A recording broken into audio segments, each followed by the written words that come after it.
Can I say before the moot starts, I'd like to offer my profound and profuse apologies to each and every one of you. I don't normally draw a crowd as big as this, so it's very nice to see you all. I was sitting as a recorder in Birmingham Crown Court, and the jury took a long time to make their mind up. So for those of you who are thinking of going into practice, this is how it is. The best laid plans and all of that sometimes go awry. So thank you very much for your patience and for being prepared to put it back for an hour. Very nice to meet you all, and we'll get on with the moot. Well, thank you very much. So first of all, hello and welcome to the very first international collaborative moot involving Warwick and Monash. Before George and Rachel just introduce our lovely mooters and our esteemed guest, I just wanted to perhaps give a little context to this moot. And really the idea behind it was to take advantage of the relationship and the alliance between Monash and Warwick, and more specifically the fund that exists for student-led activities. And really this international collaborative moot, the idea was to first of all create a productive relationship between the society here at Warwick and of course at Monash, which is why the teams, instead of being adversarial between the universities, are actually mixed together. And also we want to leave a legacy, a product of this moot, which is why there are a few cameras around. And as you can imagine, we're extremely grateful for the university and the fund for enabling us to have an opportunity like this. And we think for the Law Society, what makes us unique and what really shows the personality is to have a moot, so we're really, really grateful for that. And as you can imagine, there are a number of people who've been involved in this, and we'd really love to thank, and it would be, I suppose, unfair if we don't mention them at the moment. So first of all, from the Law Society on the Warwick side, Lily Tompkins, the Treasurer of the Law Society, George and Rachel, both here, Master and Mistress of the Moots, and Sarah Chan, Vice President of the Law Society, have been immensely helpful and have put a huge amount of effort into making not just this idea happen, but also the logistical kind of operations be executed really well. And of course, this was a joint application, so we wouldn't have been able to do anything like this without the support from Tim Rankin, the President of the Monash Law Student Society, which we're really, really grateful for. And it's been great working with those guys. Video conferencing started in around October, so it's been quite a long time coming. Anthony Scott and Gerard Henry from the SU have been really, really helpful, not just in encouraging the very birth of this idea, but actually hammering out all the details from accommodation right way through kind of airport transfers and all those things. And of course, our wonderful law school have just been hugely supportive the whole way through. Adam Slavny actually wrote the problem today, so we're really grateful for that, and Professor Raffield for endorsing the project and always being there whenever we needed it, really. And Baker McKenzie, we'd like to say thank you to for sponsoring this initiative, who also took us out to London on Wednesday, so we're really grateful for them and their support. And finally, the mooters involved, especially the ones who have flown half the way across the world, who are battling jet lag and the English weather in order to be here and done everything with a smile on their face. We've been really grateful to have you guys here. So without further ado, I'll hand over to these guys to introduce the stars of this show, and best of luck. Okay, I'd like to give a special thank you to Dominic Nolan, who's come straight up court to be here today to judge the moot. As you can tell around the room, the moot problem is there for you guys to see. One of the main authorities using the moot problem, Wright and Cambridge Medical Group, Dominic, who specialises in personal injury and clinical negligence law, actually acted as respondent counsel in the case. So there really is no one better to judge the moot here today. So hopefully it'll be a good one. As Jack said a few moments ago, the moot is a collaborative event where both students from Warwick Law School and Monash Law School work together as part of a team to create submissions and arguments that are both creative and innovative. On the opponent's side, there's both a senior and a junior mooter. The senior mooter is Vinesh Minstry, who is from the University of Warwick, and Joshua Shepard, who is from the University of Monash. On the respondent side, there is Miss Lucy Dawson, who is from the University of Monash, and Divya Puri, who is from the University of Warwick.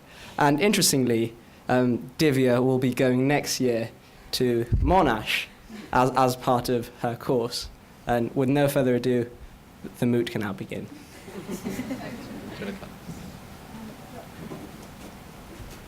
Mr. Mystery.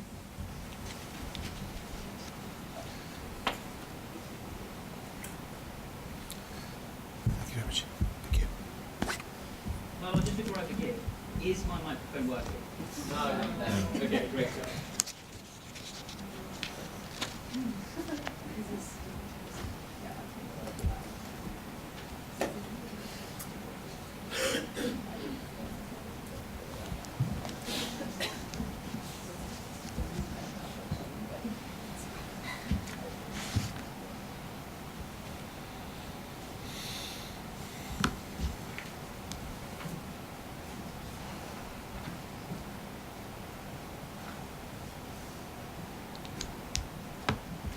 My Lord, as has already been indicated, my name is Vinesh Mistry and I appear as lead counsel for the appellant in this matter. My learned friend, Mr. Joshua Shepherd, is the junior counsel. Apologies. My learned friends, Miss Dawson and Miss Puri, appear for counsel for the respondent. My Lord, just before I begin my submissions, are you aware of the facts of this case? It might help if you outline the bare facts, please. Of course, my Lord. On or around the 11th of October 2000, the appellant, Miss Dorothea Brooks, developed a bacterial infection in her leg. At around the 13th of October, the appellant went to see a Dr. Sprague at Middlemarch Medical Group, the respondent. The doctor failed to refer her to hospital immediately, and on and around the 15th, she went again to the respondents. At this point, her foot was now blue and swollen. At this point, the doctor then referred her immediately to hospital.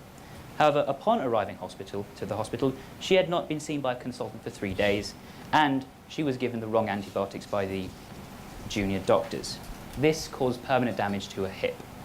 At first instance, the trial judge, Justice Chetham, held that that she would have been treated competently if she'd been referred to the hospital earlier. And secondly, that if she'd been referred earlier, she would have had a chance of, her chance of full recovery would have gone from 42% to 4%.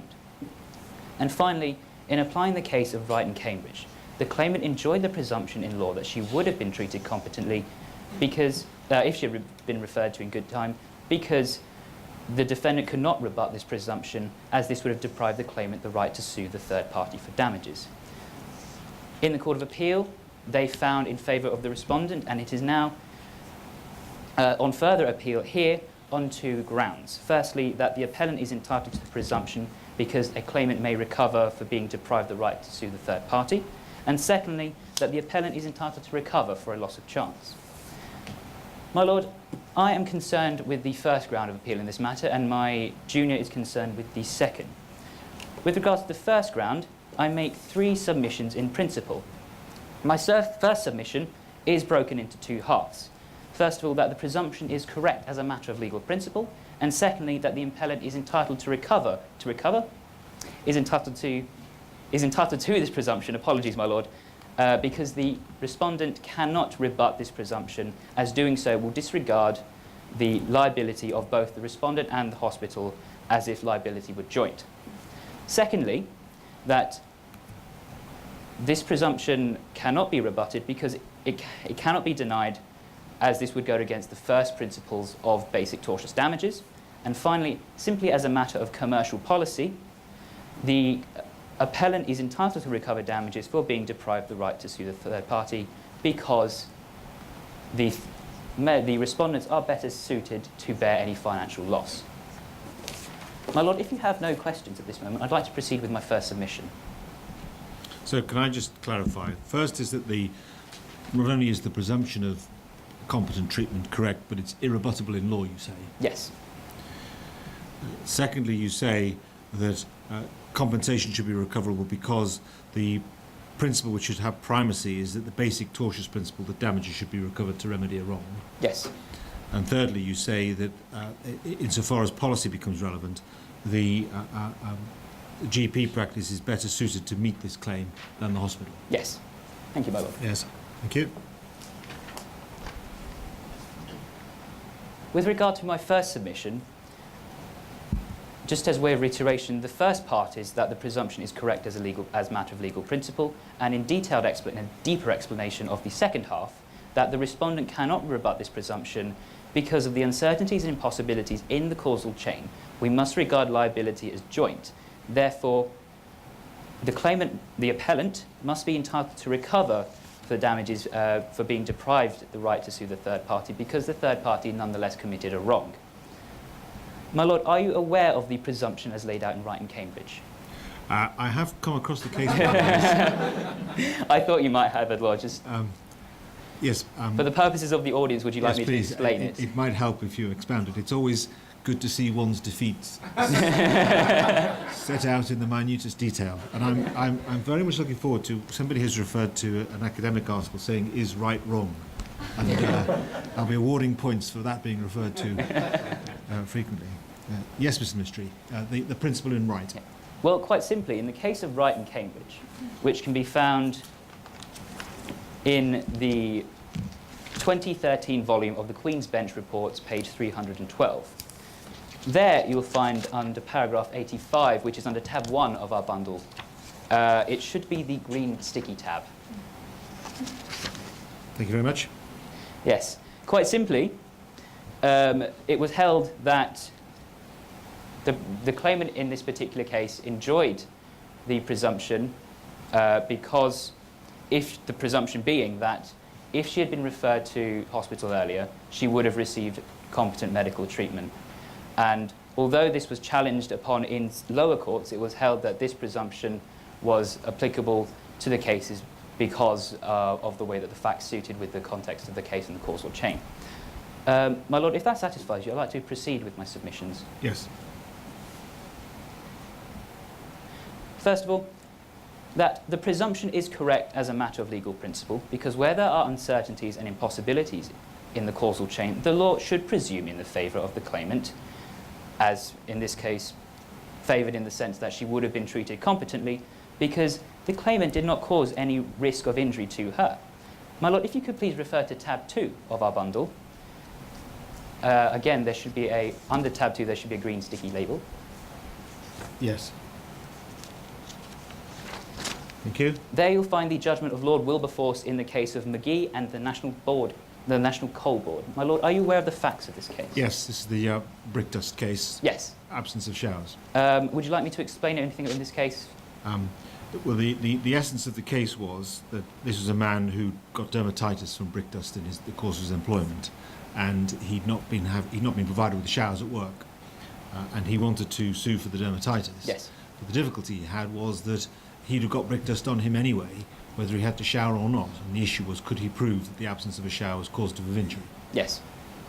And with particular reference to page 6, paragraph F of Lord Wilberforce's judgment, to slightly paraphrase what he was saying, is that where there was a question of factual causation that is impossible to answer, as a matter of policy or justice, should be that it is the creator of the risk who must have foreseen the possibility of damage should bear its consequences. Quite simply, that where there is impossibility or uncertainty in the causal chain, whoever was the initial risk creator should bear the responsibility or the outcome of that impossible question.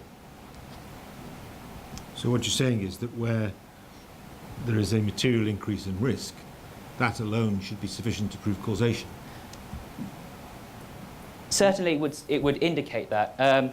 Isn't that confined to very particular circumstances?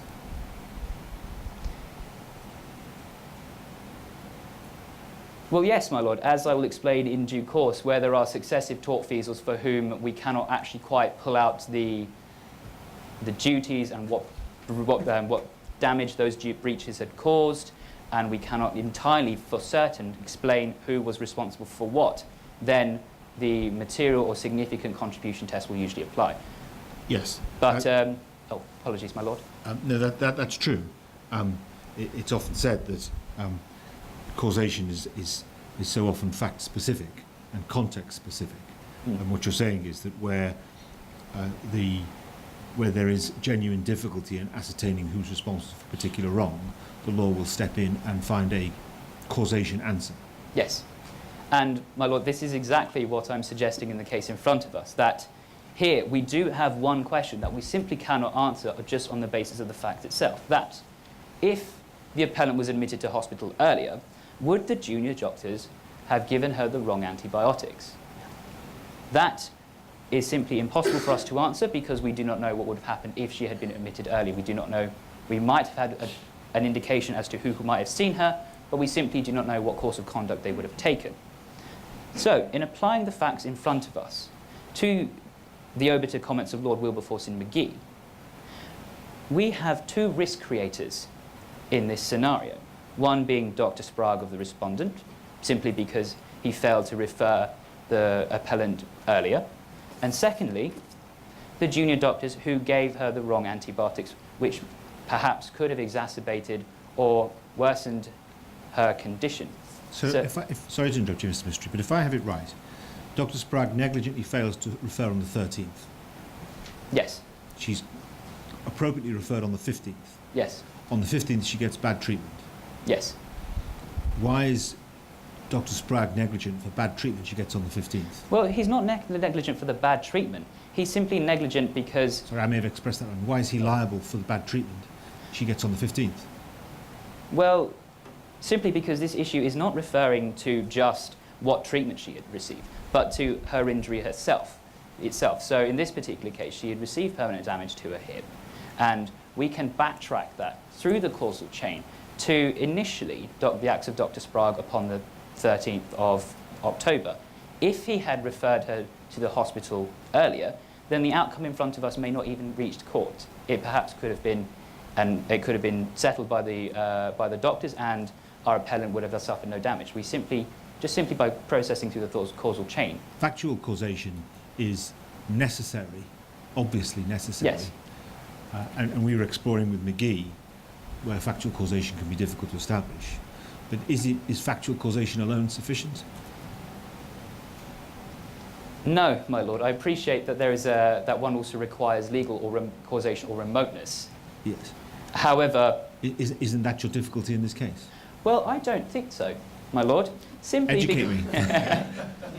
Simply because the injury itself and the negligence that occurred by the acts of Dr. Sprague are very, very closely linked. The injury itself was permanent damage to her hip, and the negligence was perhaps not understanding that the defendant, the appellant, may have had a bacterial infection or something more seriously wrong with her than just a common fever or a common cold or some other ailment that a general practitioner would find on a daily basis. Is it the case that in this situation one is postulating or accepting that her condition worsened between the 2 days? Or do you say that argument runs whether her condition is the same or worse? It doesn't matter. Well, my lord, we simply cannot tell, because if she had been referred to earlier, then she might have received the correct course of treatment at the hospital, and then her foot might not become blue and might not have swollen. Whereas since she was referred quite late, the symptoms of the bacterial infection continued to develop. We do not know if they've been could have been counteracted earlier. Suppose the court accepts your argument that there's a presumption of good treatment on referral, and suppose the court also accepts that that's irrebuttable. So suppose, and the second issue is potentially problematic, but supposing an irrebuttable presumption of good treatment on the 13th, and in fact referred on the 15th and treated negligently, I'm still not sure how you establish causation in law. I can see factual causation because it's a plain fact that referral on the 15th means treatment on the 15th. How do you establish causation in law?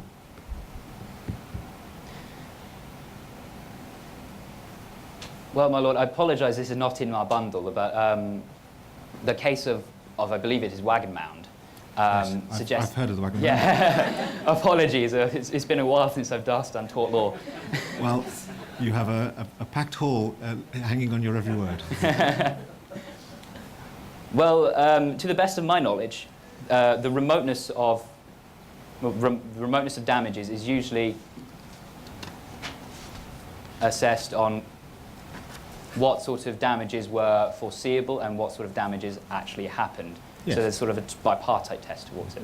If you tried to distill Wagamand into a single sentence, it reinforced the concept of reasonable foreseeability. Yes. In terms of remoteness and causation. Yes. In tort law.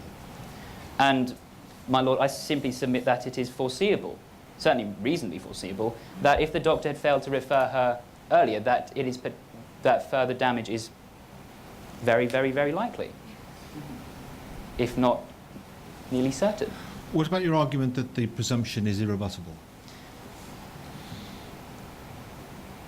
Well, my lord, the presumption cannot be rebutted by the defendants because there are, as I've explained and as has been suggested, there are impossibilities and uncertainties in the causal chain in front of us. So case law would suggest that where there are two joint feasors brought into proceedings with together, we would treat their liability as joint. Now, I appreciate there is only one party brought in proceedings. However, this does not negate the responsibility of the second party. Therefore, the presumption cannot be rebutted because both parties are responsible as if they were jointly liable. If you could please turn to tab 4 of our bundle, my lord, you'll find the case of Fairchild and Glenhaven Funeral Services, which Yes. can be found in the first volume of the Appeal Court Report, 2003, page 32. Again, my lord, would you like me to explain the facts of this case? No, I'm conscious that you have limited time for your submissions, if you Yes. permit me. This Fairchild was the case where the House of Lords established causation in Yes. cases of mesothelioma. The particular feature of mesothelioma being it was a tumour arising from asbestos exposure, Yes. whereby it was very difficult to identify, often from amongst a number of potential exposures, which particular exposure had caused the injury. And Fairchild is the case that found a causation answer rather in circumstances that we've been recently discussing. Yeah. The House of Lords solved the conundrum. Well, my lord, if you could perhaps turn to the orange sticky tab Yes. in that case. We will find the judgment of Lord Hutton, and at paragraph 116, that where two parties had perhaps acted wrongfully, the breach of duty by each party involved a substantial contribution to the injury. This, for the purposes of that case, amounted to joint liability. So if we bring the obiter comments again of Lord Hutton, actually, apologies, the ratio comments of Lord Hutton into the facts in front of us, we can see that there are two parties responsible here. First of all, Dr. Sprague's initial failure, as that is the start of the causal chain, and secondly, one of the breaches perhaps of the hospital could have been the lack of consultants or could have been the administering of the wrong antibiotics by the junior doctors. So therefore, if we apply the reasoning in front of us, we have two wrongdoers. Therefore, both wrongdoers, if brought both together, would have been found to be jointly liable. However, simply as a matter of technicality that one hasn't been brought, we must follow binding precedent in this particular situation and find that both respondents, both wrongdoers, are responsible as if jointly liable. Therefore, the appellant is entitled to the presumption because depriving the right of the appellant to sue the third party for damages is ignoring one half, potentially, of the responsibility of the hospital. Does a doctor have a duty of care to prevent economic loss? In the sense of, does the referring GP have a duty to preserve a potential claim against the notional hospital? No, my lord. However, this is not a situation of pure economic loss, simply because she, at this point, is not losing just money. She has lost a right in itself. It is to be remembered that that the appellant has suffered permanent hip damage and will incur other financial burdens and social burdens and certainly emotional burdens upon that. And depriving the appellant of the right to sue the third party simply will simply just not hold the hospital account to the portion of their responsibility, whatever it may be. My lord, I am incredibly conscious of the time. No, don't worry about time. I will keep my eye on time. I was wanting to move you on in any event because I'm most interested to hear your argument. There's a cause of action in tort for negligent treatment which reduces prospects of recovery from 42% to 4%. Does that give a cause of action in tort? Well, my lord, the loss of chance is certainly more justly done by my learned junior, so therefore I would be hesitant to accept any questions upon him. No, I will save that for Mr. Shepherd. He's had fair warning. So, my lord, I'm incredibly mindful of the time. Would Yes. you like me to press on with my second No, submission? yes, please. Basic principle of tortious damages requires recovery. Yes, and that is the first principle of tortious damages. It is settled in the case of Livingston and Raywood Coal, which, my lord, which can be found in tab 3 of the bundle. Thank you. And again, there is a little sticky tab.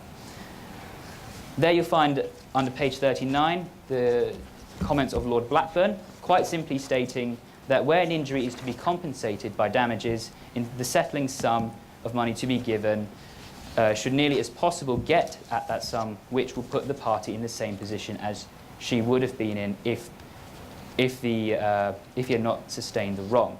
Quite simply, we must put the claimant into the position they were in before the breaches had occurred. My lord, as we've quite rightly established, if we go back through the causal chain, that puts the claimant not only in the position where she has no permanent hip damage, but also in the position where that if she had sustained any maltreatment or negligence in a hospital, she would have been able to recover for that as well. Therefore, we must accommodate for the whole situation, according to the words of Lord Blackburn, and put her in a position through damages by way of ensuring that she's not deprived of the right to sue the third party. But you accept that that would have to be subject to proof of causation? Yes. The causation is the bridge between negligence and recovery? Yes. Yes, ma'am. My lord, would you like me to press on with my third submission? Yes. You say that because the GP practice is better able to meet this loss, it should meet this loss. Almost a policy argument, as I understand it. Yes, it is a matter of simply commercial policy.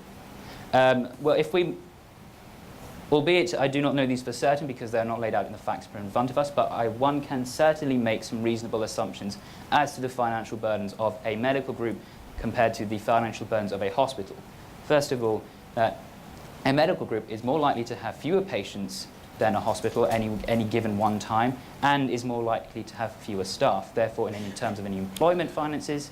Sorry to Yes, interrupt my you, lord. Mr. Mystery, but suppose that I accept those principles, and to be fair to you, it's a justifiable analysis. Should tort law be determined by who can best pay? My lord, perhaps that might not have been in the intention of tort law when it was first developed in Donoghue and Stevenson, but it certainly does appear to be that way in practice. Simply because not only of the expense of bringing claims to court, but also the amount that can be recovered in negligence, that ensuring that the respondent or the defendant, in whatever case it is financially able to bear the loss is simply a matter of economic justice. And, my lord, the law is there to implement justice. At least we'd like to think. Thank you. My lord, that concludes my submissions on this ground. Do you have any further questions? No, I don't. Thank you very much indeed, Mr. Mystery. Thank you, my lord.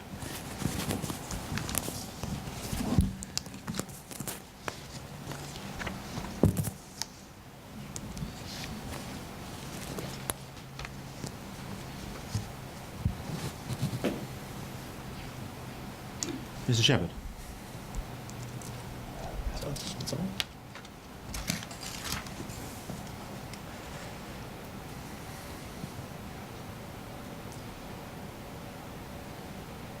May it please your lordship, my name is Joshua Shepherd and I appear as junior counsel for the appellant Miss Brooke regarding the second round of appeal, and we submit that Miss Brooke is entitled to damages for a loss of chance of full recovery in this case.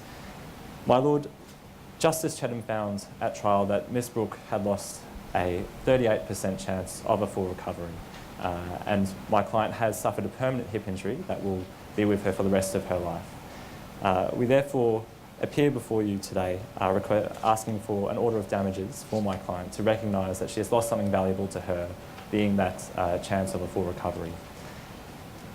My lord, I had three main submissions today. Firstly, that where a chance of full recovery is material and quantifiable, it should be recognised as actionable damage. Secondly, that there will be no So undue... just a second, Mr. Shepherd, sorry. If the chance is quantifiable, it's a sound basis for recovery. and material, my lord. Quantifiable and material. Correct. By material, is that a quantitative assessment? In other words, it's not 1%, it's 10%. Not speculative, my lord. So proven on the balance of probabilities. If the chance is quantifiable and material, then loss of that chance is recoverable, That's correct, my lord. or forms a basis for recovery, yes? My second submission is that as a result of recognising this loss of chance doctrine, there will be no undue pressure on the National Health Service or health insurers. Another economic argument. Thank you. And thirdly, my lord, there are compelling policy reasons for recognising a loss of chance doctrine, including the need to achieve justice between the plaintiff and the defendant, and the need to hold doctors to their duties to their patients. So if your lordship pleases, I'll proceed Yes. to my first submission. Thank you. Firstly, my lord, we submit that the law at the present time, as expounded in Gregg and Scott, is that my client would not be entitled to any damages at all, because because it cannot be said that it is more probable than not that but for the defendant's negligence, she would have recovered from her injuries. However, my lord, we submit that the correct approach, and the one that ought to be adopted, is that any chance of a full recovery, even if it is below 50%, should give rise to an action for negligence and should be compensable in damages. My lord, we submit that there are two very good reasons for this. Firstly, that it reflects the doctor's duty to their patient, and it reflects the nature of the doctor's role in medical treatment. So a doctor is there not to guarantee outcomes, but rather to promote them. And they can only ever promote the chances of a more favourable outcome.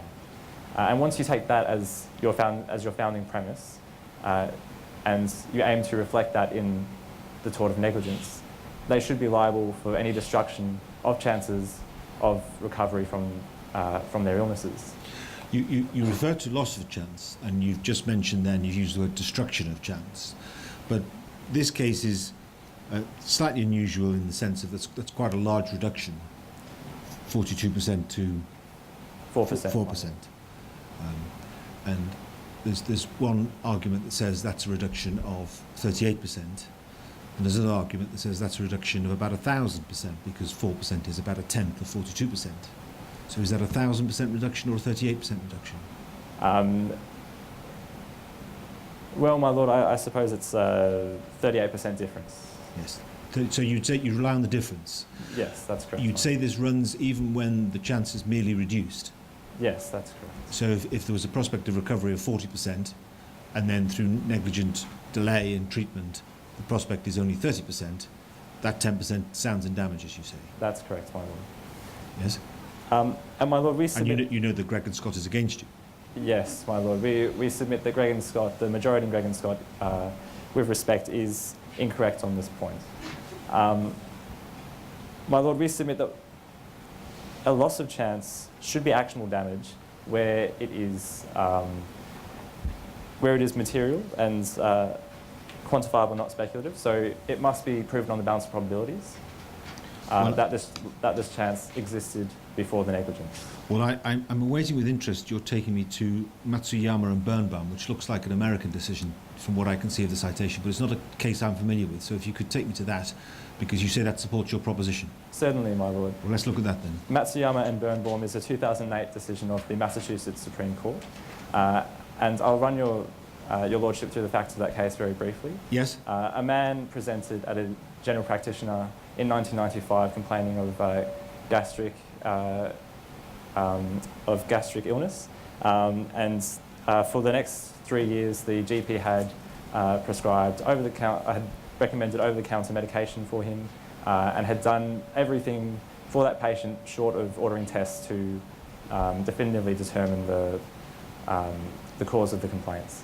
And in 1999, the doctor had ordered tests which revealed that the patient was suffering from gastric cancer, and he suffered a loss of chance in full recovery from 42% to 25%, my lord. Remarkably similar to the facts in Gregg and Scott, where I think it was 42 to 24 or something of that order. It doesn't matter precisely, but it's remarkably similar to Gregg and Scott. Yes. A substantial, almost a halving of the prospects of survival, but starting at less than 50%. I'm anticipating from your citation of this decision that the Massachusetts Supreme Court reached a different decision to the House of Lords in Gregg and Scott.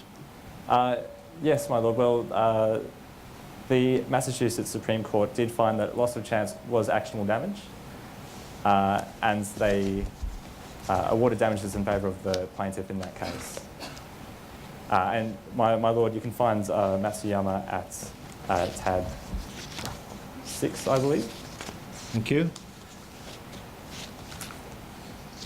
And my lord, if I direct your attention to page 14, there should be a small highlight next to the paragraph that I'm referring to. Chief Justice Marshall says that when a physician's negligence diminishes or destroys a patient's chance of survival, the patient has suffered real injury.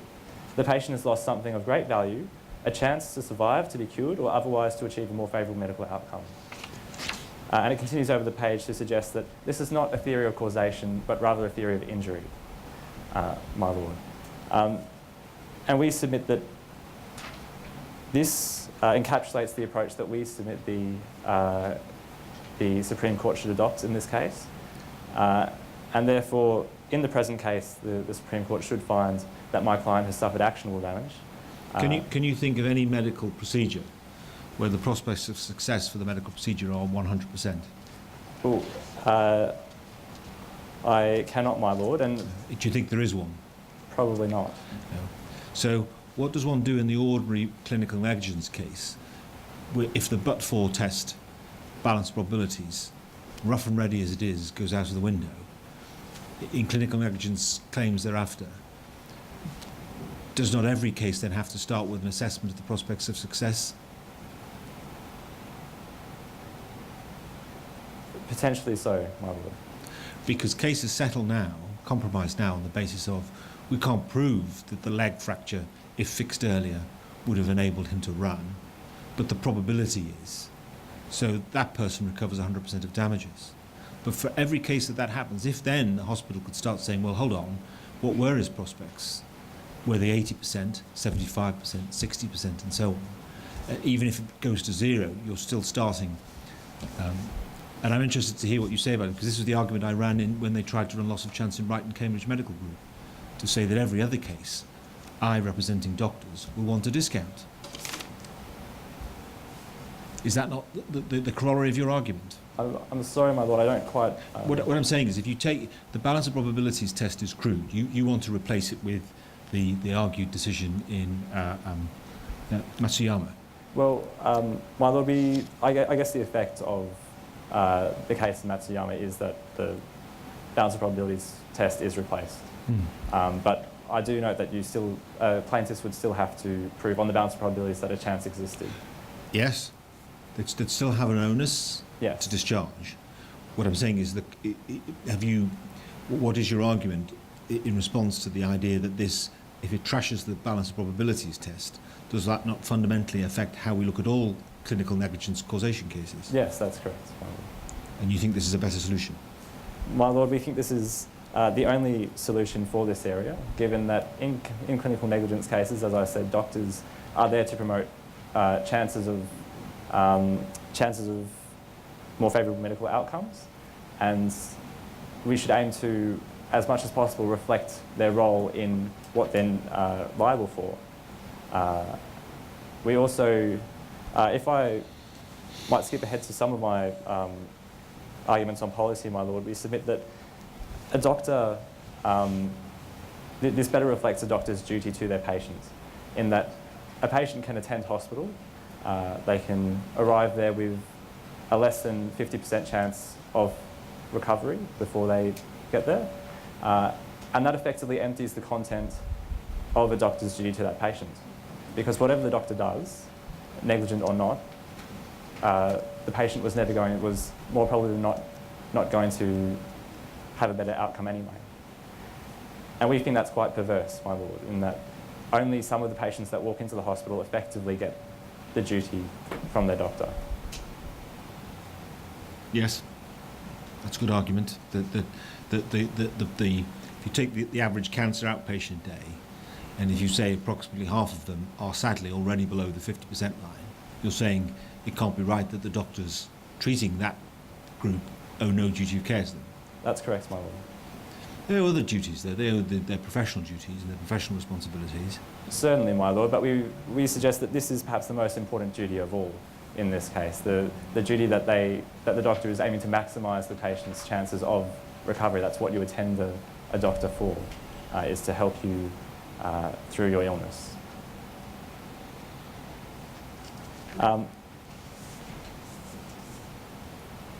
My lord, I might move to my second submission. Yes? We submit that this won't place undue burden or pressure on the National Health Service or health insurers, as we'll only be awarding a proportion of damages for the plaintiff if they manage to prove a loss of chance. So, for example, in the present case, my client would only be entitled to 38% of the full damages, if you like, because the doctor's negligence destroyed that 38% chance of full recovery. And we submit that this will not place undue pressure on the National Health Service, because if you did this for all clinical negligence claims,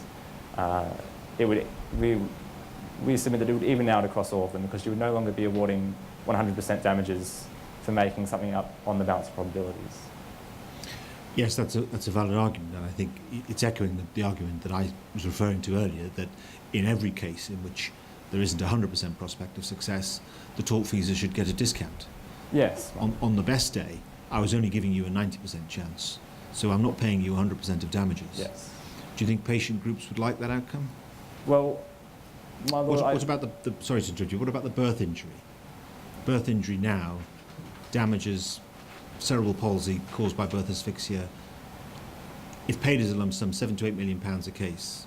You take 10% off that on the basis of, well, you had a 10% chance of having birth injury anyway, or 15% or 20%. That's taking a huge hole out of the compensation. Is there not a rough beauty to the but-for test? My lord, we submit that it's a rough duty that robs quite a number of patients of any remedy at all, and we think that that is the far greater evil in this situation than providing compensation to all patients who have been negligently treated. We think that that's a far more equitable, just outcome than only awarding damages to patients where they manage to prove on the balance of probabilities. So you say that relieves some of the pressure on the health service, because you're not expecting to pay 100% in cases such as this, you're expecting to pay a proportion of the damages. That's correct, my lord. Compelling policy reason was your third argument? Yes, my lord. We submit that in the interests of justice, this change should be made, given that the current situation essentially is essentially a legal fiction, not recognising that a loss of chance is not actionable damage. And we submit that we should try to avoid legal fictions where we can. And as I said before, it suggests that the doctor had nothing to do with the injury, when in fact they led to a 38% difference in chances of recovery. So you don't like legal fictions? Well, my lord, we think that they're useful in some circumstances, but in the present one we think that a loss of chance doctrine is far more useful. What about the legal fiction of causation, where you don't know it's the relevant fibre in asbestos, but you still establish causation? That was your learned leader's argument. That's an acceptable legal fiction, is it? Well, certainly, my lord. We submit that is a legal fiction. However, we also recognise that in order to achieve justice, you do have to create some legal fictions in cases. The one in Fairchild is perhaps warranted, but the one here is unnecessary, in that we can recognise negligence when it occurs and compensate accordingly. So you draw a distinction. The Fairchild, and it's my fault, it's slightly erroneous to call it a legal fiction, but the Fairchild solution is a justifiable one. Yes. The legal fiction that underpins balance of probabilities, 100% recovery, you say is not one to be sustained. Yes, that's correct, my Lord. I am conscious of the time, my Lord, but if I might just quickly run through the last of my... Yes, please. submissions.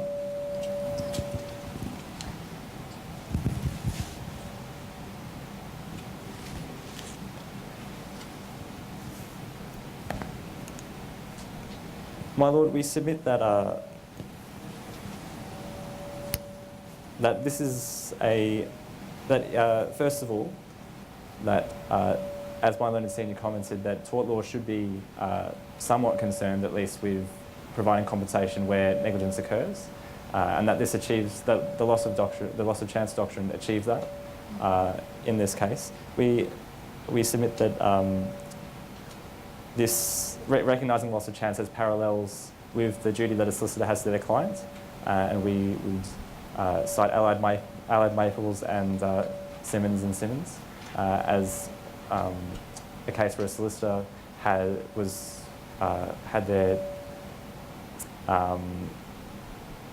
causation proven on a loss of chance basis, and we submit that the two professions should be similar, given the importance of them.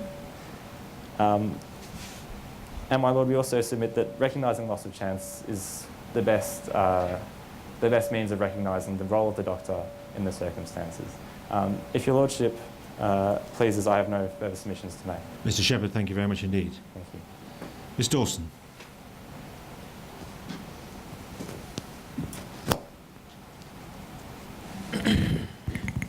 Everyone hear me?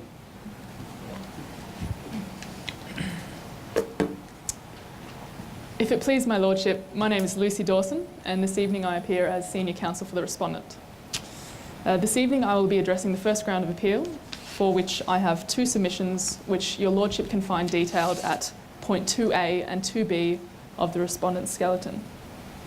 My first submission this evening concerns the idea of a right to sue a third party, wherein I submit that the applicant is unable to recover for the loss of a right to sue a third party, because loss of the right to sue should not be considered actionable within the scope of a doctor's duty toward his patient.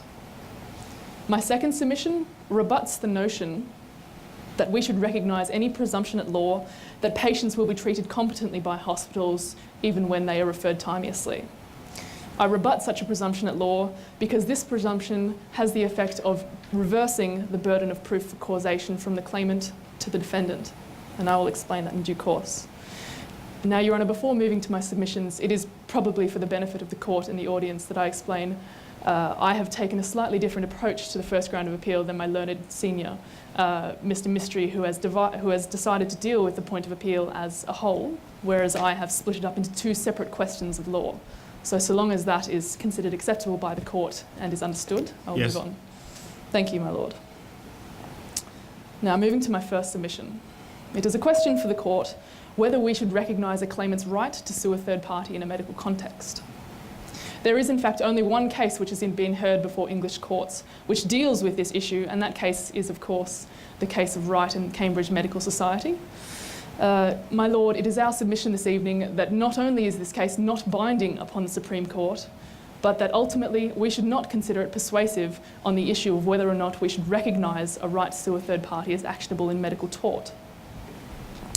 With the utmost respect, my Lord, I submit that Lord Neuberger's judgment in Wright and Cambridge is unsatisfactory for both policy and practical reasons, which I will detail.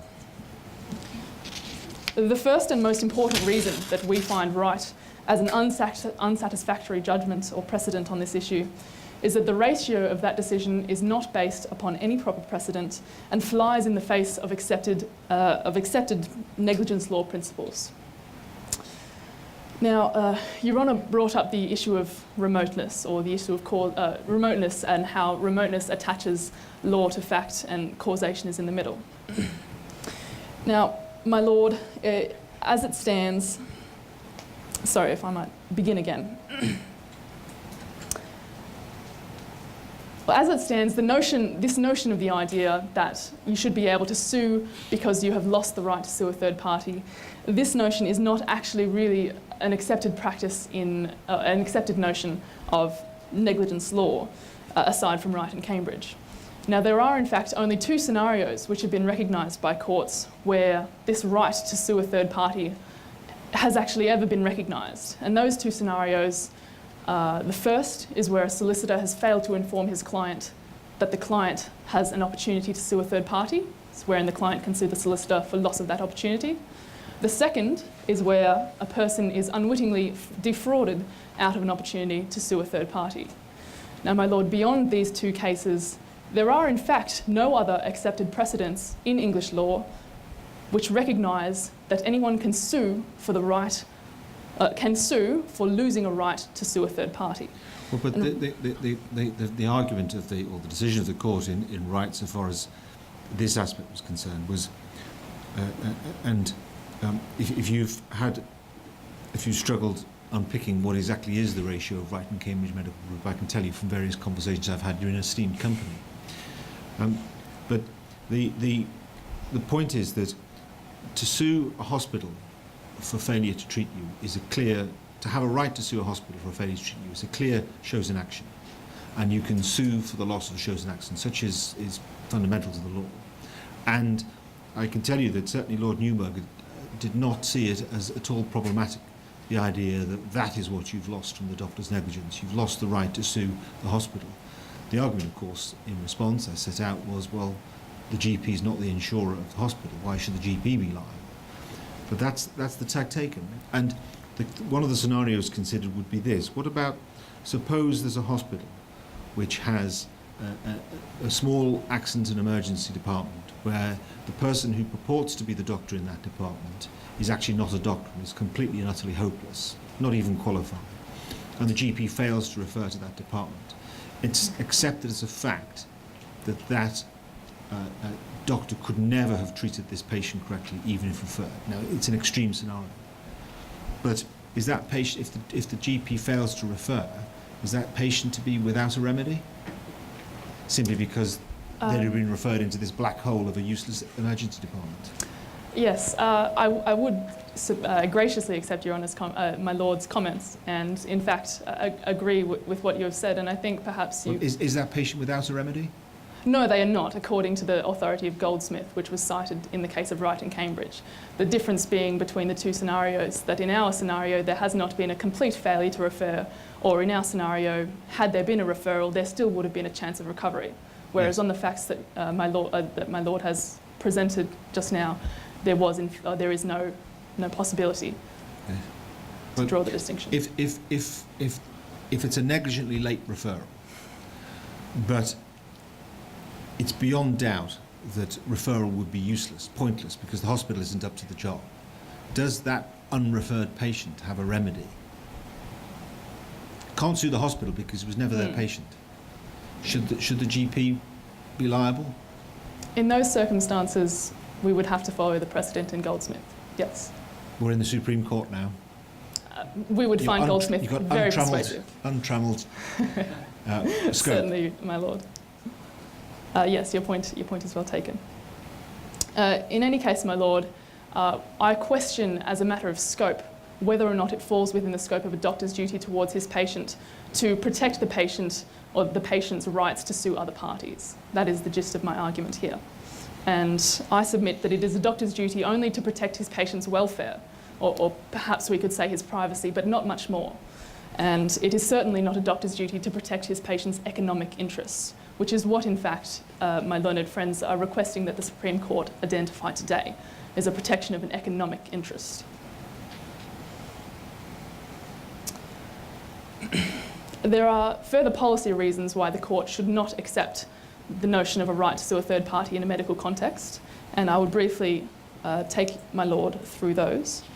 The first is that if we choose to recognise that the claimant has lost a right to sue a third party and that this loss is actionable in a medical context, we may be opening the floodgates to allow loss of a right to sue a third party to be an actionable tort in other areas.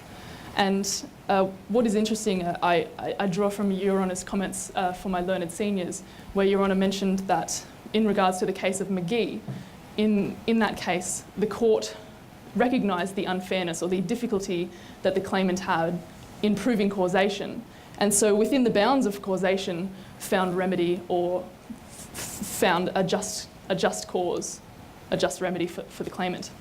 And my Lord, I submit that we should see the case of McGee and indeed the case of Fairchild, which was also brought up, that in those cases the law has not gone so far as to recognise a right or an ancillary right, but has instead bound itself within the current law of causation. In the case of Fairchild, what we saw was the development of the material increase of risk doctrine, which was sufficient in that case to bring justice to the claimant. And it is telling, I submit, that in that case, the Lordships did not consider that the claimant should have had a claim against each of the employers for depriving that claimant of the ability to prove causation against any of the other employers.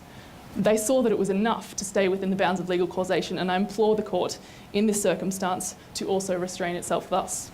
So you're saying that if this argument runs, why wasn't the argument run in Fairchild that an employer exposing his employee to asbestos dust, which in circumstances where he ought to know that that will make it very difficult for the employee to bring his claim, why wouldn't he recover on that basis? That is my case. I'm trying to distill what you're saying. And if I could expand a little bit, the reason perhaps why the Lords did not consider loss of rights to a third party as a solution in Fairchild was because it was not considered within the scope of an employer's duty to his employee to protect the employee's right to claim against a subsequent employer. The employer's duties could only extend to not harming the employee in his own workplace. And that is the reason. So it is with a doctor's duty of care, is to treat the patient. That is so. Not to enable him to sue a hospital. Thank you for your comments, my Lord. Now, I'm wanting you to take me to McBride and Steele. Why Wright was wrong. Yes, indeed. I'm going to allow you 2 hours on this. I'll do my best. My Lord, if I could direct you to the relevant portion of the bundle, which I'm sorry I don't actually have the tab in front of me. It should be perhaps at E. It is? Specifically, I'm sorry, again, specifically to a page that I do not have the number for, which is not going to be much help. In any way, let me press on. The case made in this article is essentially the same case that I am putting towards the court today in regards to the fact that it was wrong for Lord Newburgh and Lord Justice Elias and Wright and Cambridge Medical Society to extend this law or this idea of the right to sue a third party to a context of medical negligence. And they raise very real fears that I in turn echo, that a floodgate argument, that if we recognise Wright and Cambridge as proper and persuasive precedent, that we would also be opening the floodgates to what Your Honour might know as successive and concurrent tort cases. In those cases, for example, two men shoot at a victim. The victim is unable to prove via causation which man actually killed him or which man was actually the person who fired the bullet which hurt him. And in current law, it's quite difficult for him to show causation. But the writers in the article argue that it should not be considered good law for the claimant to be able to sue both shooters on the argument that both shooters deprived him of the right to sue the other, of the ability to sue the other gunsman. This really is the point you just made about Fairchild. Yes, that would have been an extra limb of the Fairchild case. That is so. It's a fascinating article, my Lord, and I do suggest that you read it, but perhaps in the interest of time... I shall be taking it to bed this evening. Fantastic. Now, my Lord, if you have no further questions, I would move to my second submission. Please. If your Lordship does not accept my first submission, then it still stands to question whether or not the court should recognise this idea of a presumption at law that patients will be treated competently by hospitals. I argue that even if the loss of the right to sue a third party is recognised by this court, we should nonetheless not recognise that there is a presumption at law which protects the claimant in this case, because such a presumption reverses the burden of proof for causation.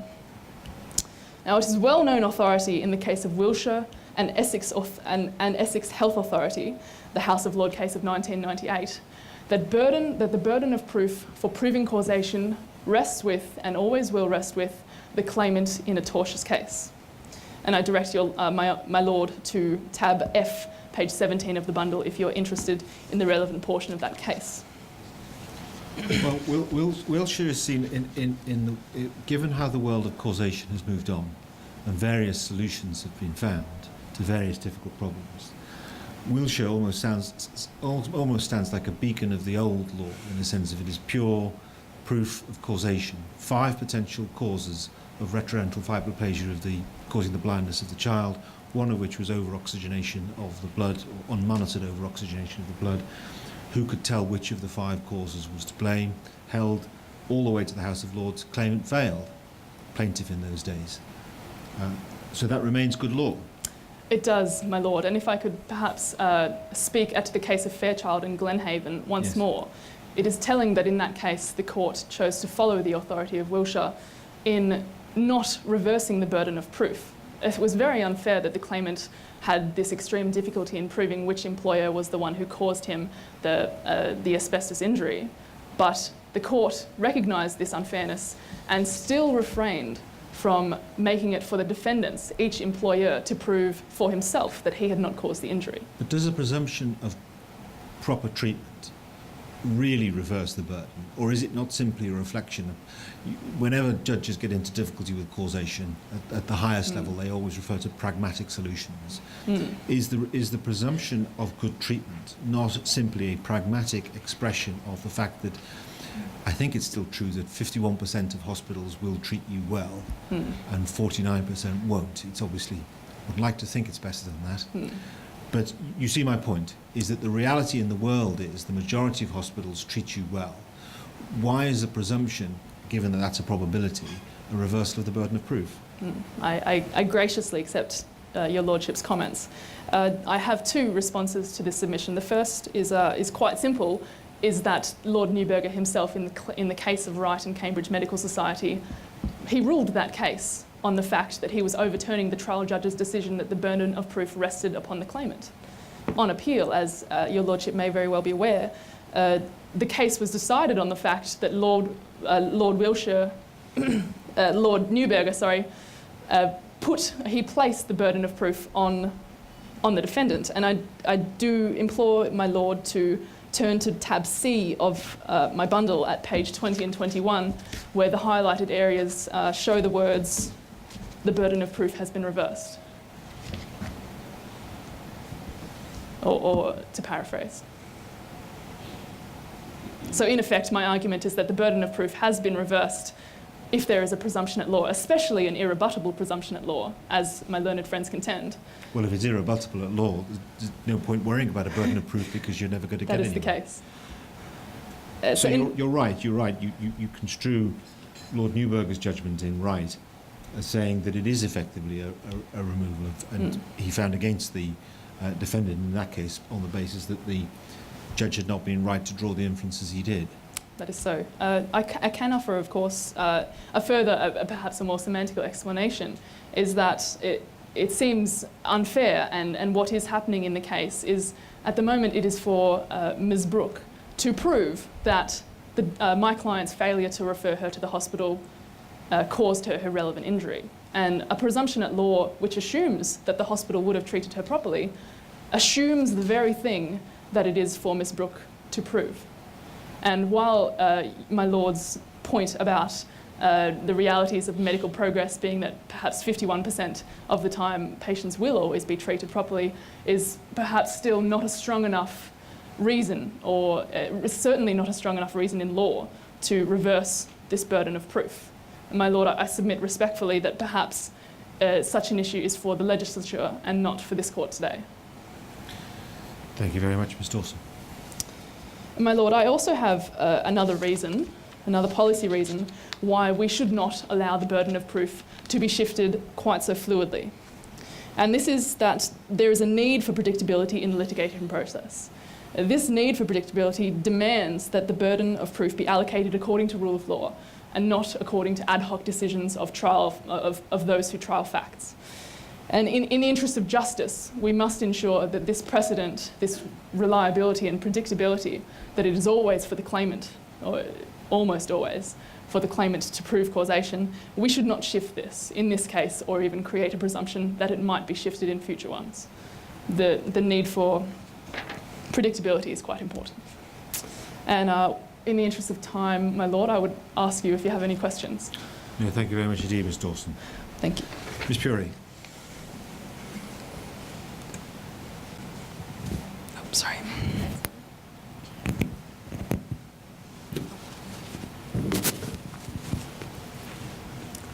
May it please your lordship, as has already been indicated, my name is Divya Puri and I appear for the respondent in relation to the second ground of appeal in this case. In relation to this ground, I have two submissions to make, which your lordship can find highlighted in the respondent skeleton at tab B of our bundle. These will be points 5 and 6. The first submission, my lord, if you are... Yes, thank you. The first submission, my lord, is that simply the reasoning of the House of Lords in Gregg and Scott for denying liability for loss of chance remains valid and a similar approach should be applied to the present case. The second submission is that beyond this, a number of policy considerations arise which outweigh any potential benefits submitted by my learned friend of overhauling the current balance of probabilities approach to causation in tort law.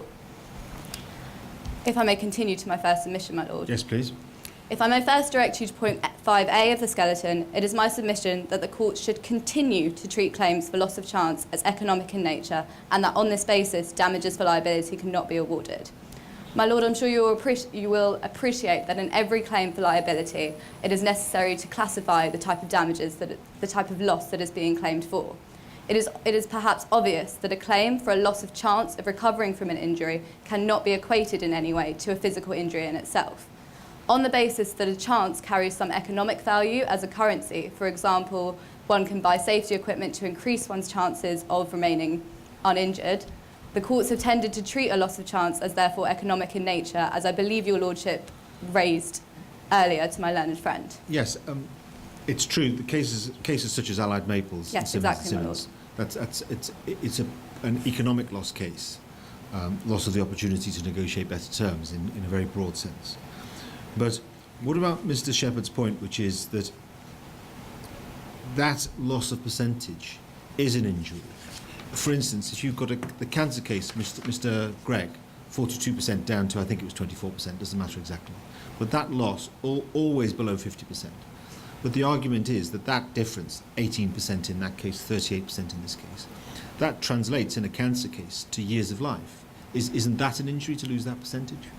My lord, it is not my submission to deny that a loss of chance, particularly in relation to a disease, as you point out, would not represent something of value to a claimant. However, it is my submission that any loss of chance below 50% cannot be of value in the eyes of the law. In the interest of certainty and coherency in the law, a line must be drawn somewhere. To depart from, and hence, my lord, we have the balance of probabilities test that we therefore enforce. If we were to follow my learned friend's submission and instead enforce a loss of chance concept wherein every percentage of chance, be it 38% or 1,000%, a thousandth of a percent as your lordship raised, this, as your lordship again raised, would give rise to liability claims in every single medical negligence or indeed negligence claim that arose. It is always possible for a claimant that has suffered a loss to argue that they have therefore suffered a loss of chance of a better outcome. On this basis, my lord, to prevent opening the floodgates in this massive way, it would be inappropriate to depart from the balance of probabilities test that we have thus far used. Furthermore, my lord, as again yourself had raised, to use the phrase, everyone will want a discount on their treatment. A doctor, knowing that they will not be found 100% liable in a case that today they previously would be, will take advantage of this and will therefore seek perhaps not to act in the way that they otherwise would have done. You cite the case of Rothwell, the plural plaques case. Yes, How does my lord. that support your argument? My lord, simply in that case, it is a case regarding asbestos injury, and the claimants in that case had not yet suffered any mesothelioma or asbestos-related diseases. They were simply claiming for the future chance that they may suffer such a disease. Yes. There was a high emphasis placed in this case by the House of Lords on the need for an actual injury to have occurred in order for a claim to be successful. I relate that therefore to the present case in that whilst an injury has occurred, we cannot say that the loss of chance of recovery from this injury is in any way related to that injury. In fact, although it was submitted in dissent by Lord Nichols in the case of Gregg and Scott that we should read the case law in this way, it is my submission that, for example, in the case of Gregg and Scott, to measure the amount that a cancerous lump under one's arm has increased over the period of 9 months and associate that in some way to an economic loss claim would be unfathomable and certainly not a pragmatic approach for the courts in relation to the causation. So you rely on Rothwell to say that the mere risk of injury on its own, plural plaques of course being symptom-free, merely markers of asbestos exposure, not likely to turn into anything else, but indicating that the person is now at risk. You say that that supports your proposition that it has to be demonstrable physical injury, and you say the economic loss of a loss of percentage is not that. That is Do I have correct, my that lord, right? at least certainly in the context of medical negligence that we are faced with today.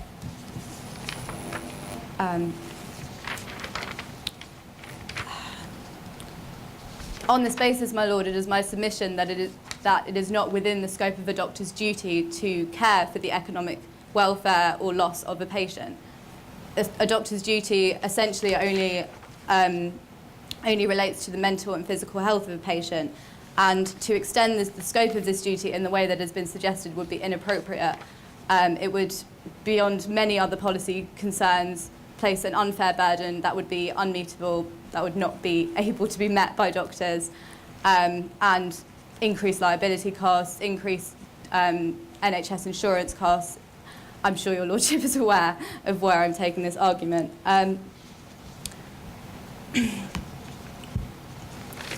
If I may therefore, if your lordship accepts my submission that loss of chance claims should be treated in this economic way and that therefore doctors cannot be liable for them, may I move to the second half of this Please. submission? My lord, here I submit that applying the balance of probabilities test, as I have said that we should do, it cannot be shown that the medical negligence by Middlemarch Medical Group caused the loss suffered by the claimant. My lord, given the statistics that were raised by my learned friend, it is highlighted that whilst there is that upon her entry to the GP's office, Miss Brooke had a 42% chance of recovering from her injury. It therefore follows that that there was a 58% chance that she was never going to recover fully. And therefore, it can be said that it was more likely than not that the medical negligence that occurred did not affect her injury in any way and cannot be held to be the legal cause.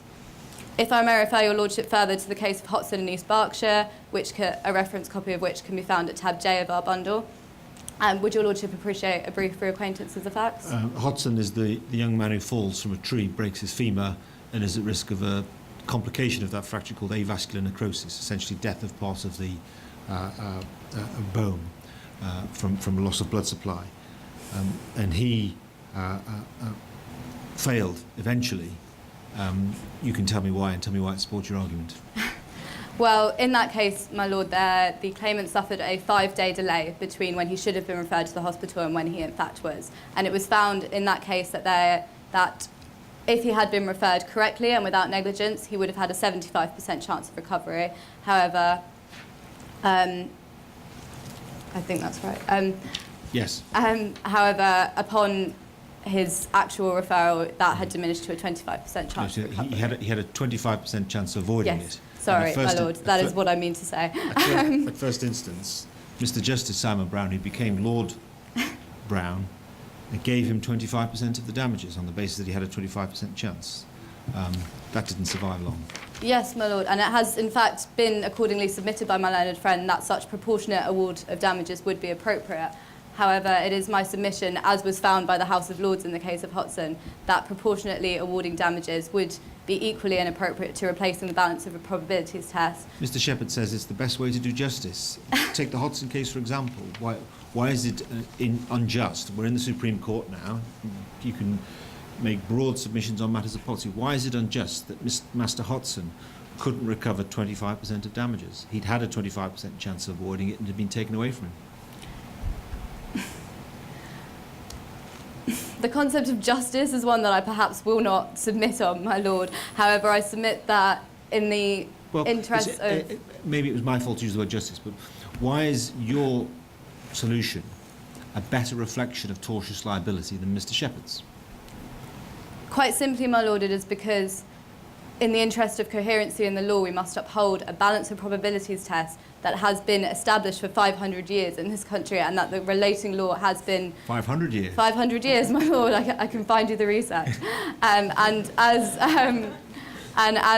a consequence, there is a variety of tort law that is built up around this test. To depart from this test, be it through proportionate liability for the loss of chance, or altogether approaching using a loss of chance doctrine, as I've already indicated, my lord, would be massively radical, and I submit further would be inappropriate to do so even in the Supreme Court.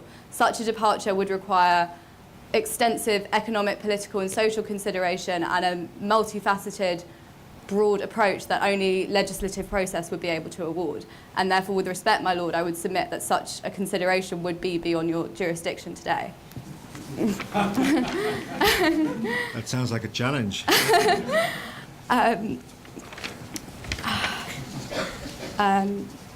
Excuse me, my lord.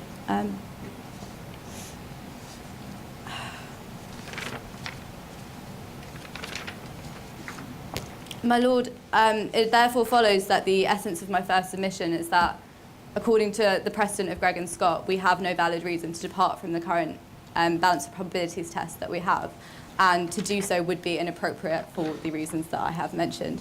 My second submission, my lord, at this stage serves only to emphasise these policy considerations, which I will therefore only very briefly reiterate, these being the need for coherency and certainty in law, to avoid a radical change, to avoid the inflicting of complex mathematical probability and expert evidence into claims which otherwise today would be considered rather straightforward, as your lordship had submitted.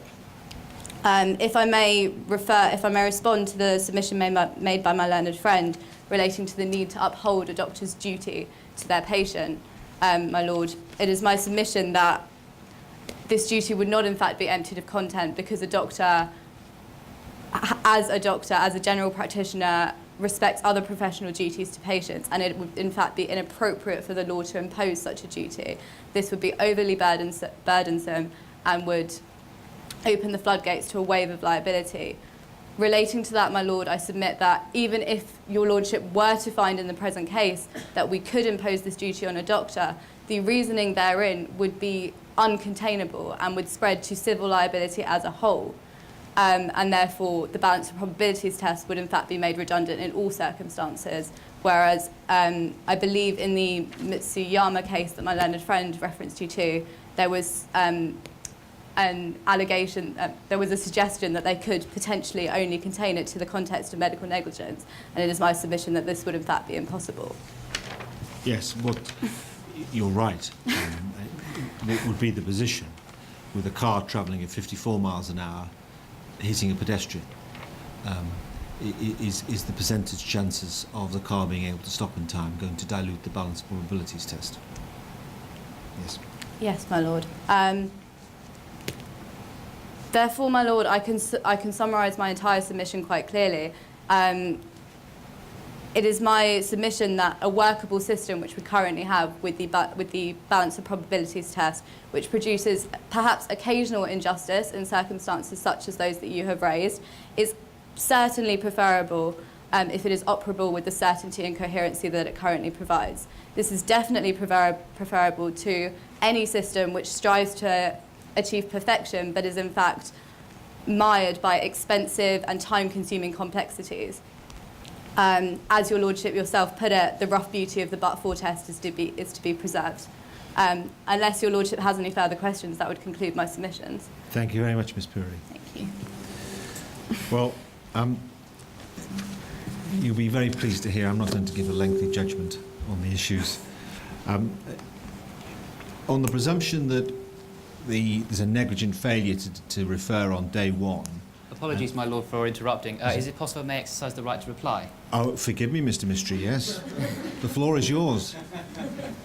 Thank you very much, my lord. And you get a mark for your persistence. My lord, I would simply ask that you do not listen to the sultry words of my learned friends. For two very simple reasons. Firstly, that they have contended that the case... You haven't said which was sultry. Both your learned friends. Both of them, my lord, both of them. The reasons being, quite simply, that they have contended that the case of Wright and Cambridge is decided wrongly. However, it is not. It is in fact correct in both law and as a matter of principle. And the reason being is that, my lord, we must simply look at what the primary duty of a doctor is to their patient. And quite simply, that is to get the patient better. That is to treat them for the illness, to identify the illness that is that is in the patient and is to treat it. This, I submit to you, my lord, is the overriding duty of doctors, and it is the overriding duty that a doctor particularly has to their patients. So, in this particular case, that where the treatment given to the appellant ultimately resulted in a potential exacerbating of the situation, and indeed did not remedy the ailment that she was inflicted with, was clearly a violation of the duty, the primary duty, that doctors owe to their patients.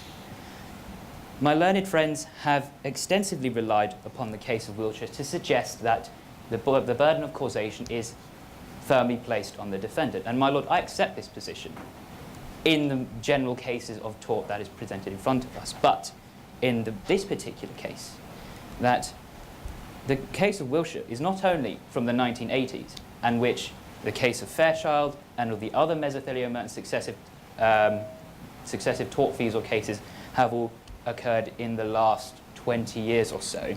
But in Wiltshire, there was potentially only one identifiable tortfeasor, namely the junior doctor or the senior doctor in that position. One of the factors that could have caused the injury to the baby was the very fact that she was born premature. Now, this is outside of anyone's control, my lord. So we must distinguish the case of Wiltshire and the principles it creates from the facts in front of us.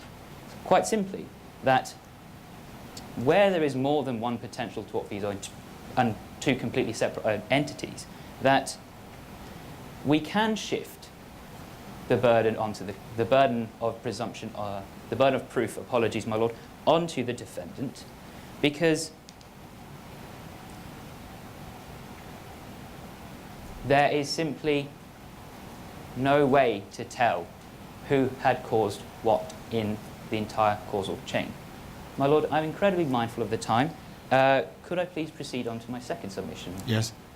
And secondly, I would just like to touch upon the loss of chance submissions my learned friend has contended, and that I would like to raise upon something you have also said earlier today, that in the case of a 1,000th reduction in the loss of chance, that this minute reduction cannot be determined on the balance of probabilities, whereas something in the case in front of us, a 38% reduction, or something in the case of Gregg and Scott, the 18% reduction, is certainly more provable, evidentially, legally, on the balance of probabilities. We can see the difference, my lord. And as you've quite rightly said, the reduction in the loss of chance could equate to a reduction in the life of years that the claimant is expected to live.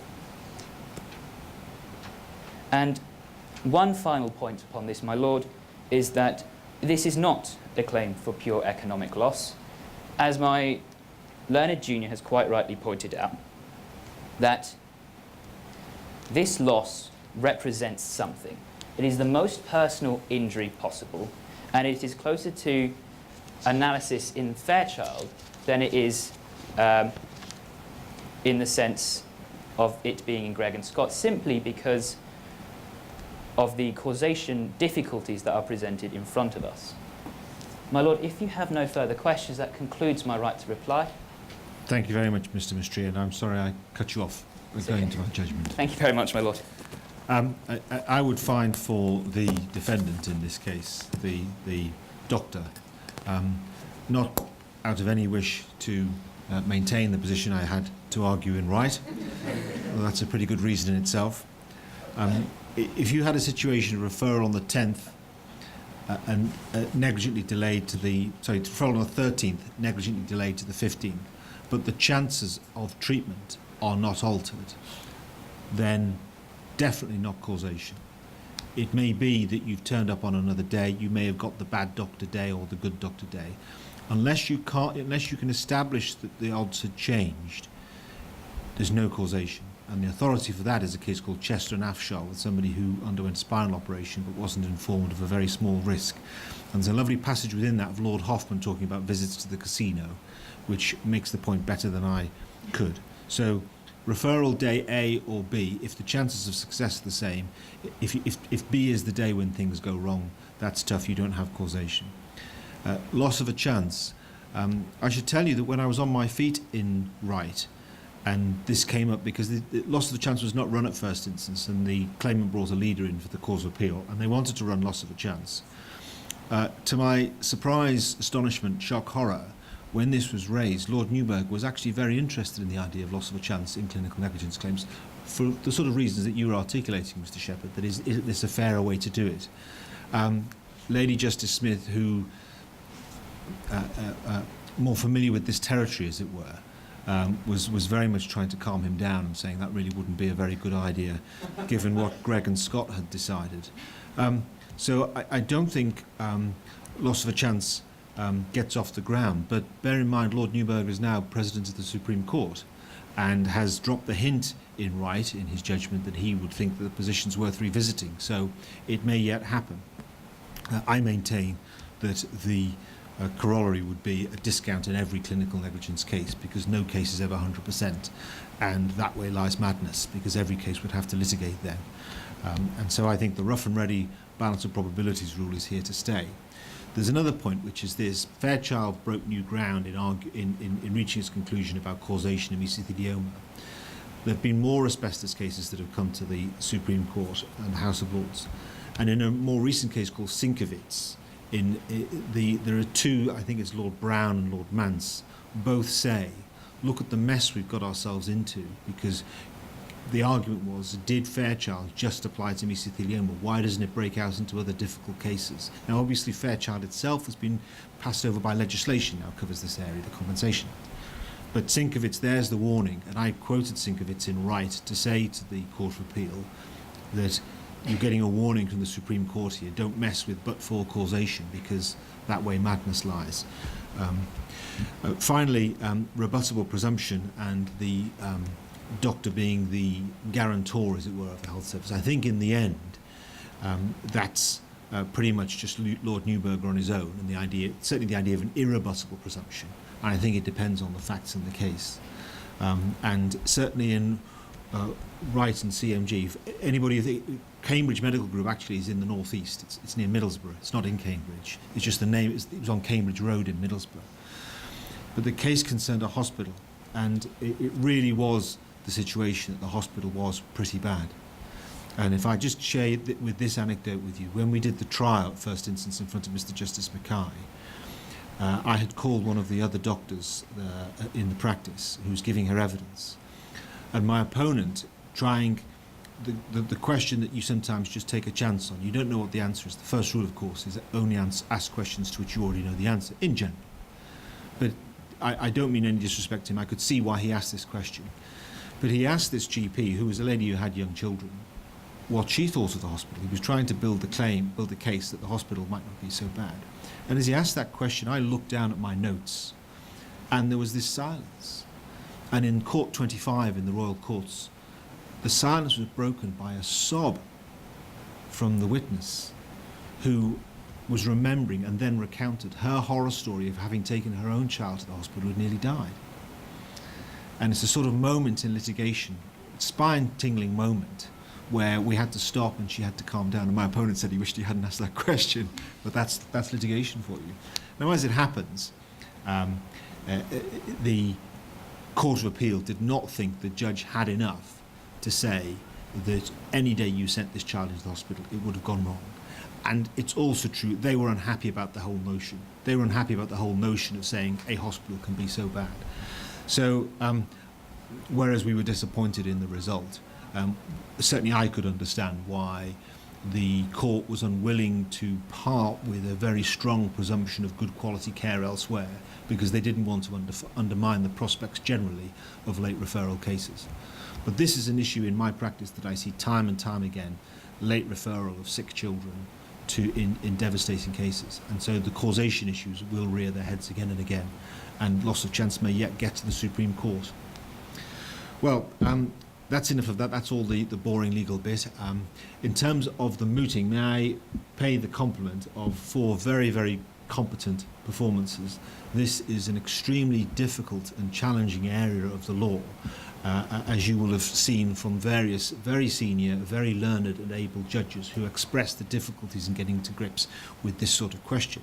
And I thought all four of you in your various aspects of the argument handled it extremely well, notwithstanding some very irritating questioning from the course, which all four of you dealt with very well indeed, and put your points across with force and in a very articulate way.